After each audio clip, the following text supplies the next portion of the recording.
ओ सगुदेव भगवान की जय। योग योगेश महापु रामलाल जी, योग मार्तंड मुल्केश भगवान, हम सभी के प्राणाधार सत्य स्वामी देवलाल महाराज जी के श्री चरण कमलों में साष्टांग दंडवत प्रणाम स्वीकार हो। आइए प्रभु जी की कृपा करुणा आशीर्वाद से सत्संग आरंभ करते हैं। सत्संग में जो विषय है वो है वैराग्य दर्पण पुस्तक में जो हमारे गुरुदेव ने स्वयं उस पुस्तक की रचना की। उस पुस्तक में जो भी महाराज जी ने वैराग्य भाव के लिए, वैराग्य उत्पन्न करने के लिए जो भी ज्ञान दिए, कई दिनों से हम उसी ज्ञान की चर्चा कर रहे थे। आइए आगे चलते हैं। लास्ट सत्संग में महाराज जी ने ये लाइन कह के सत्संग को समाप्त करवाया था। प्रेम लटक दुर्लभ महा पावे गुरु के ध्यान, अजब सुमिरन कहत हूँ उपजे केवल ज्ञान। कहते हैं कि गुरु के ध्यान करने से प्रेम की लगन लग जाती है, यानी कि गुरु स्वयं प्रेम के स्रोत हैं। जीव के अंदर, शिष्य के अंदर गुरु प्रेम की सप्लाई करते हैं, क्योंकि गुरु हर पल परमात्मा के दिव्य स्वरूप के साथ अभेद होते हैं। सभी जीवात्मा के अंदर गुरु अपनी आत्मा देखते हैं और सभी शिष्यों को निज आत्मा मानकर शिष्यों से प्रेम करते हैं। गुरु स्वयं हमसे प्रेम करते हैं, तभी हमारे हृदय में गुरु के प्रति अगाध प्रेम भक्ति भाव उभरता है। जब शिष्य गुरुदेव का ध्यान करता है, उसके हृदय में गुरु के प्रति अगाध प्रेम उपजती है, क्योंकि उस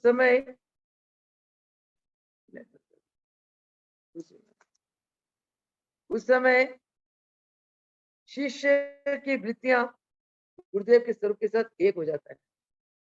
जब हमारी चित्त की वृत्तियां लय हो जाती हैं, वह चित्त की वृत्तियां आनंद सागर में डूब जाती हैं, आनंद विभोर हो जाती हैं और शिष्य उस आनंद को अनुभूत करके अपने आप को धन धन मानने लगता है। आगे महाराज जी फरमाते हैं कि अजब अजब सुमिरन कहत हूँ उपजे केवल ज्ञान। कहते अजब सुमिरन करने से हमारे अंदर ज्ञान उत्पन्न होता है, जहाँ की गुरु के ज्ञान से हमारे अंदर प्रेम भाव उत्पन्न होती है। अब आज का सत्संग आरंभ होता है दुहा से।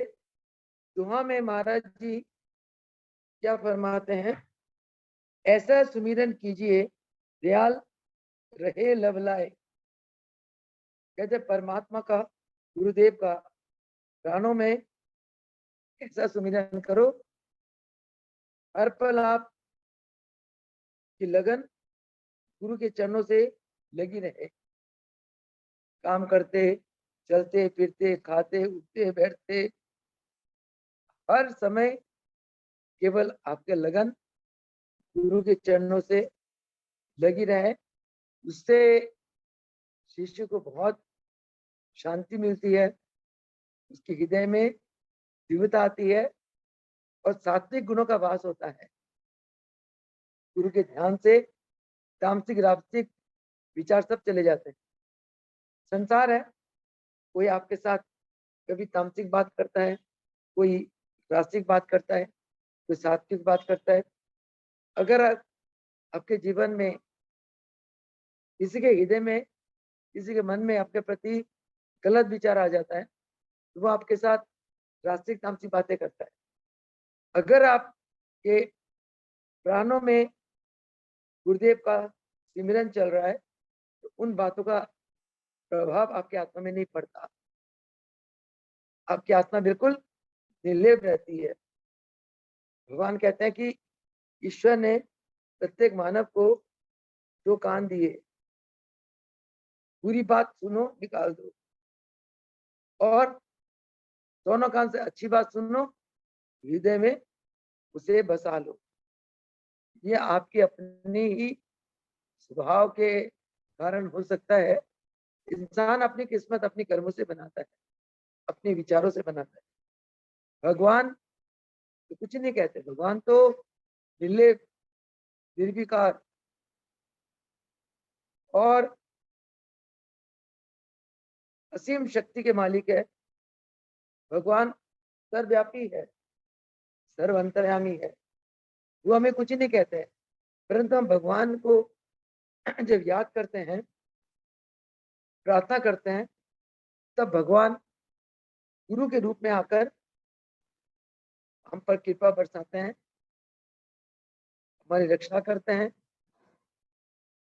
हमारे हृदय में प्रेम की लहरें दौड़ाते हैं और ज्ञान ध्यान से हमें 84 के गेट से बचा लेते हैं। कहते भगवान है, परंतु भगवान स्वयं नहीं आते, वो गुरु का रूप धारण कर लेते हैं, गुरु के रूप में आते हैं। इसलिए कहा गया गुरु ब्रह्मा गुरु विष्णु गुरुदेव महेश्वरा। गुरु के अंदर ब्राह्मी शक्ति, वैष्णवी शक्ति, शैविक शक्ति है। ब्राह्मी शक्ति से गुरु शिष्य के हृदय में सद्गुणों को उत्पन्न करते हैं। वैष्णवी शक्ति से सद्गुणों का पालन करते उन्हें बढ़ाते हैं शिष्य के अंदर, और शैविक शक्ति से शिष्य के दुर्गुणों का विनाश करते हैं, गुरु करते हैं। इसलिए कहते हैं कि गुरु लागा तब जानिए जब मन का मिटे विकार। गुरु ही, और गुरु के प्रति इसलिए शिष्य को समर्पित रहना चाहिए, क्योंकि शिष्य को अपने भविष्य का नहीं पता। शिष्य का अंदर इतना विवेक नहीं है कि वो अपने जीवन का भले बुरे का विचार कर सके। इसलिए शिष्य को चाहिए कि गुरु के चरणों में पूर्ण समर्पित रहे। जैसे गुरु चलाए शिष्य को, ऐसे ही चलना चाहिए। ग्रंथ में एक जगह लिखा हुआ है, गुरु गुंगा गुरु बावला, गुरु के रहिए दास, जे गुरु भेजे नरक में सरक न रखियो आस। गुरु मौन रहते हैं, गुरु सुनते ही नहीं है, गुरु अपने मस्त रहते हैं। फिर भी गुरु के दास बन के रहो। अगर गुरु आपको नरक में भेजते हैं, स्वर्ग का आस मत रखना, कभी मन में मलाल मत रखना, गुरु ने मुझे नरक में क्यों भेजा। गुरु शिष्य के साथ जो भी करते हैं, कृपा करते हैं, हर कृपा में शिष्य की भलाई होती है। गुरु शिष्य के भला बुरा चाहते हैं, भला बुरा जानते हैं, और शिष्य के साथ ऐसा करते हैं, ऐसी करिश्मा करते हैं कि शिष्य का भला ही भला हो। वो शिष्य मूड होते हैं जो गुरु के किए हुए कार्यों में संचय ले आते हैं, और कई बार गुरु के आज्ञा का पालन भी नहीं करते। ऐसे शिष्यों पर गुरु की कृपा नहीं बरसती। जो शिष्य गुरु के प्रति अगाध प्रेमा भक्ति रखता हुआ गुरु दरबार की निष्काम सेवा करता है, उस पर गुरु की अथाह कृपा बरसती है। गुरु की सबसे बड़ी कृपा क्या है? गुरु उसे ज्ञान ध्यान से, गुरु से ज्ञान ध्यान से पार लगा देते हैं, 84 की गेड़ से मुक्त कर देते हैं, परम धाम मोक्ष के धाम में गुरु शिष्य को पहुंचा देते हैं। आज के प्रवचन के आरंभ में गुहा में महाराज जी क्या फरमाते हैं, ऐसा सुमिरन कीजिए दयाल रहे लवलाए, बिन जिभ्या बिन तालवे अंतर सूरत लगाए। न तालू हिलाओ न जिभा हिलाओ, प्राणों में जाप अंतर सूरत, आपका प्राण गुरु के स्वरूप में लय हो जाए, यानी कि आपकी सुरति गुरु में अभेद हो जाए। ये तब इसको कहते हैं अजपा जाप। कहते हैं कि जाप अजपा करे रहे कंचन सी काया, जाप अजपा करे सदा रहे कंचन सी काया, काल व्यापे तदा। कहते जो अजपा जाप करता है उसकी काया कंचन सी रहती है, उसका अंतकरण शुद्ध रहता है, उसके नजदीक काल कभी नहीं आ सकता, न आता है। ये बंद कर दे, ये बंद करके ये साइड की चला, ये बंद करके साइड, बंद करके साइड की। तो महाराज जी फरमाते हैं कि जाप कैसे करना है, अजपा जाप बिना जिभा के, बिना बिना तालवे के, बिना तालू हिलाए आपने जाप करना है। इसी को कहते हैं प्रणव मंत्र। जो मंत्र प्राणों में अपने आप चलने लगता है उस मंत्र को क्या कहते हैं, प्रणव मंत्र, प्राणों में चलने वाला मंत्र। जितने कलयुग में प्रभु भगत संसार समुद्र से तर गए, मीरा भाई, सूरदास, रैदास और भी अनेक अनेक भक्त, सबने अजपा जाप किया। अजपा जाप एक ऐसा जाप है जो जीव के जन्म जन्मांतरों के कर्म संस्कार को ढक कर देता है। इसीलिए महाराज जी ने अजपा जाप की महत्वता को हमें महसूस कराने के लिए बहुत साल पहले एक आज्ञा दी थी सब भक्तों को, मेरे प्रत्येक भगत नित प्रति ओम नमो प्रभु रामलाल जी पर ब्रह्मणे नमः इस महामंत्र का 11 माला का जाप करे। भगत 11 माला के जाप में बैठेगा, 1 घंटे की सीटिंग आ जाएगी उसको, तो उसकी आदत ऐसी बन जाएगी, उसका दिल करेगा कि शाम को फिर बैठू, 2 टाइम बैठने लगता भगत। उसके फलस्वरूप उसके प्राणों में अपने आप ही मंत्र का चाल शुरू हो जाता है। उससे उसकी वृत्तियां मंत्र में जमी रहती है, संसार की कोई बात उसके नजदीक नहीं आ सकती। संसारिक बातों में, संसारिक विचारों में हम बहुत बार नरक के द्वार तक चले जाते हैं। तो इस द्वार से बचने के लिए अजपा जाप। अंसा सोहम तार करी सुरती मकरिया पोई। तार में क्या जाप करना है, हमसा सोहम, हमसा मैं तेरे जैसा, सोहम तू मेरे जैसा, यानी कि शरीर रूप से नहीं, आत्मा रूप से। प्रभु में ये आत्मा आपसे तो निकली के आई है, ये आपका तो अविनाशी अंश है। ये आत्मा हर पल आपके साथ कनेक्टेड है, ये आत्मा हर पल आपके साथ जुड़ी हुई है। तो हे प्रभु, मैं आपसे कहाँ अलग हुआ, मैं आप ही का तो रूप हूँ, आप मुझ में और मैं आप में।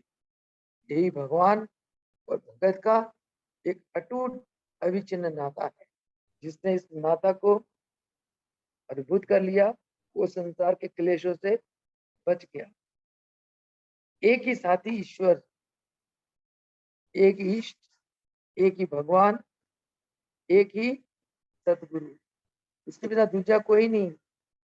जब आप एक ही इष्ट, एक ही गुरु, एक ही भगवान में रम जाते हो, आपके अंदर का दुख, क्लेश, चिंता, फिक्र सब चली जाती है अपने आप। जाप करने का इतना महत्व है। कहते हैं कि सोहम हंसा का जाप बार बार ऊपर प्राणों में ऊपर को चढ़ती है, ये नीचे रख के चढ़ती है। और कहते उतरी उतरी पीर पीर चले दयाला सुमिरन हुई। जब आपके प्राण नाम जाप के साथ बार बार ऊपर चढ़ते नीचे उतरते, इसी को ही सुमिरन कहते हैं, प्राणों में, प्राणों का जाप। आगे कहते हैं, भरत बांधी करी धरन में, कला गगन में आए। भरत बांधी करी धरन में, कला गगन में खाए। अर्ध उर्ध नट जो फुरे, दयाला राम रुझाए। कहते इस प्रकार आपकी जो वृत्तियां हैं वो गगन सदृश हो जाती, गगन में लय हो जाती है, एकदम विशाल हो जाती है। और विशाल होकर आप राम के मस्ती में इतने मस्त हो जाते हो, आप अपना सुख दुख सब भूल जाते हो। और जब आपकी ऐसी अवस्था आती है तो भगवान आप पे अति प्रसन्न होते हैं। एक बार की बात है, रामलाल प्रभु जी के जीवन चरित्र में आता है, एक बैरागी का नशे से छुटकारा। बैरागी नशा लेता था और भोजन पकाते हुए अगर उसके रसोई में एक पत्ता भी गिर जाता था तो वो सोचता था मेरा भोजन अपवित्र हो गया, फेंक देता था, फिर बनाना था। ऐसे करते करते कई बार बनाता था, कई बार भोजन फेंक देता था। रात तक बड़ी मुश्किल से भोजन खाता था। रामलाल प्रभु जी को इस बात का पता चला। रामलाल प्रभु जी ने उसे शरण दिया और नशे के लिए उसे धनराशि दे दिया करते थे। भक्तों के मन में आया कि प्रभु जी तो इतने महान विशाल गुरु हैं और एक नशे करने वाले को प्रभु जी क्यों मदद कर रहे हैं, क्यों हेल्प कर रहे हैं। पर गुरु की मौज के कौन क्या कर सकता है। कुछ दिन के बाद उस वैरागी ने कहा कि प्रभु मुझे योग की दीक्षा से दीक्षित करो। योग की दीक्षा से दीक्षित कर दी, मस्ती में झूमने लगा। फिर एक दिन क्या हुआ, भोजन पका कर वो भोजन कर रहा था, इतने में उसके पास एक सांड आ गई। बैरागी साधु एक गिलास खुद खाए, एक गिलास सांड को दे दे। इतने में आस पड़ोस के लोग आए, सांड को मारने लगे। बैरागी साधु चिल्ला उठा, अरे मेरे गणपति को लोग मार रहे हैं। की चिल्लाहट सुनकर प्रभु जी आए। प्रभु जी ने पूछा, बैरागी क्या हो गया तेरे को आज। कहते महाराज आपकी कृपा से जब से आपने मुझे योग दीक्षा से दीक्षित की है, हर जगह मुझे गणपति के अपने इष्ट के दर्शन होते हैं। कहते हैं जब मैं भजन कर रहा था तो मेरे सामने गणपति जी आ गए, मतलब सांड के अंदर भी उन्हें गणपति के दर्शन होने लगे। गणपति आए तो मैं एक गिराई खुद खा रहा था, एक गिराई अपने गणपति को खिला रहा था। सांड के अंदर गणपति दिखाई दे रहे थे और गणपति जी को पड़ोस के लोग डंडा मार रहे थे। मुझे परेशानी हो रही थी। कहते अच्छा, कहते हाँ महाराज आपकी कृपा से इस पेड़ के अंदर जितने पत्ते हैं हर पत्ते में मुझे गणपति जी के दर्शन हो रहे हैं। प्रभु जी बहुत प्रसन्न हुए, रागी को बहुत आशीर्वाद दिया। फिर बाकी के सत्संगी थे, बड़े शर्मसार हुए। मतलब भगवान की लीला कौन जान सकता है, भगवान किसके ऊपर क्या कृपा करते हैं, किसको क्या बख्शते हैं, किसको कहाँ ले जाते हैं, हर एक की अपनी अंदर की लगन है। हमने ना दाएं देखना ना बाएं देखना, अपने अंदर की जो लो है, गुरु के प्रति जो प्रेम की लगन है, लो को जलाए रखना, बढ़ाते रहना। हमारे अपने जन्मों के कर्म होते हैं, कर्मों के कारण हमें इस आध्यात्मिक राह में भी कोई कुछ कह देता है, कोई कुछ कह देता है। ये सोचते हमें शांत रहना चाहिए। शायद हमारे कर्म ही ऐसे हैं जो हमारे इस रास्ते में भी विघ्न का सामना करना पड़ रहा है, या फिर हो सकता है कि प्रभु इस पथ में हमारी परीक्षा ले रहे हैं, हमारी धैर्य की, हमारे सहनशीलता की परीक्षा ले रहे हैं। इसीलिए हमें कहते हैं, मंजिल दूर है अपनी, तो मुखराज जी फरमाते थे, मंजिल दूर है अपनी, पहुंचे वही जो सदा ताजा दम हुए। फिर कहते थे, जैसी उपजी वैसी निभे तोर, एक पुरुष की क्या कहूं, तारू लाखों करोड़। आपके अंदर की लटक, लगन जैसे आरंभ में गुरु के चरणों के प्रति होती है, कि इंसान जब संसार से भटकता है, दुखी होता है, चाहे तन का दुखी हो, चाहे मन का दुखी हो, चाहे पारिवारिक दुखी हो, बड़े दुखी हृदय के साथ गुरु के चरण में आता है, बड़े चाव भाव से आता है, गुरु के चरण में चलते हैं, शांति मिलेगी, गुरु बख्शते हैं। शुरू में बहुत भावुक हो जाता है गुरु प्रेम में, बाद में जब उसके जीवन में कुछ परीक्षा की घड़ी आती है, कई बारों का विश्वास, श्रद्धा डगमगा जाता है। गुरु जी कहते हैं,